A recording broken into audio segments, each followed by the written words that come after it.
Hello everyone. Imagine walking out of your house and seeing tanks on the street instead of police cars. Imagine the civilian government is gone and the army is in charge of everything from the courts to the local police station. This is not a scene from a movie. This is martial law. But can this happen in India? We take pride in being the world's largest democracy where the army reports to the elected government. Yet, the Indian constitution holds a hidden provision regarding military rule. Today, we are breaking down what exactly is martial law in India, how is it different from the emergency or AFSPA, why has it never been declared after 1947. Let's get into the details of martial law in India. First, what is martial law? In simple terms, it is the suspension of ordinary law and the replacement of civilian government by military authority. It is declared in a specific area when there is a complete breakdown of law and order. Think massive riots, rebellion, or foreign invasion where local police are helpless. Purpose: to restore order, not to govern. Authority: the military becomes the lawmaker, law enforcer, and judge. Concept: borrowed from English common law. In many countries, this is a normal occurrence during a coup, but in India, it is considered a necessary evil and a last resort.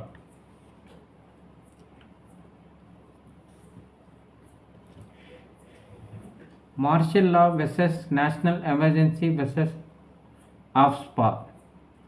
This is where most people get confused. Let's clear it up. Martial law, Article 34. What it is? Military takes over. Scope: specific area. Constitution: no explicit definition, only implicit in Article 34. National emergency, Article 352. What it is? Civil government continues but central power increases. Scope: nationwide or part of it. Constitution: clearly defined. AFSPA, Armed Forces Special Powers Act, disturbed areas. What it is? Military acts in aid of civil authority, not replacing it. Scope: specific disturbed areas. Difference: under AFSPA, courts still exist and civilians are not tried in military courts.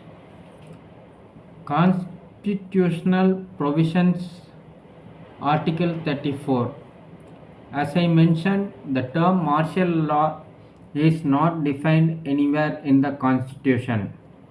However, Article 34 talks about it. It says, notwithstanding anything in the foregoing provisions of this part, Parliament may by law indemnify any person in the service of the Union or of a state in connection with the maintenance or restoration of order in any area within the territory of India where martial law was in force. What does this mean? Basically, if the military commits acts like damaging property or arresting people to restore order, the parliament can pass an indemnity act to protect them from being sued in civil courts. Also, during martial law, fundamental rights especially freedoms, can be restricted in that specific area. History. Was it ever declared in India? So, has this ever happened? Yes, but only during British rule. The most famous example was in 1919 in Punjab during the protests against the Rowlatt Act. General Dyer enforced martial law, leading to the brutal Jallianwala Bagh massacre. Crucial fact: since India became independent on August 15, 1947, martial law has never been officially declared in any part of the country. Our democratic structure is designed to avoid it. Why is it not popular in India? The why. Why have we never used it? Civilian supremacy. In India, the military is strictly under the control of the elected civilian government. Judicial review. Indian courts, especially the Supreme Court, have the power to examine if a military action was necessary.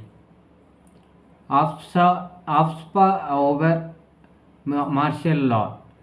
Whenever areas are disturbed, like in the northeast or Kashmir, the government prefers to invoke the Armed Forces Special Powers Act (AFSPA) rather than a complete martial law. To summarize, martial law is a drastic, last resort military takeover of a civil administration. While Article 34 allows for it in India, our history and democratic institutions have prevented its need.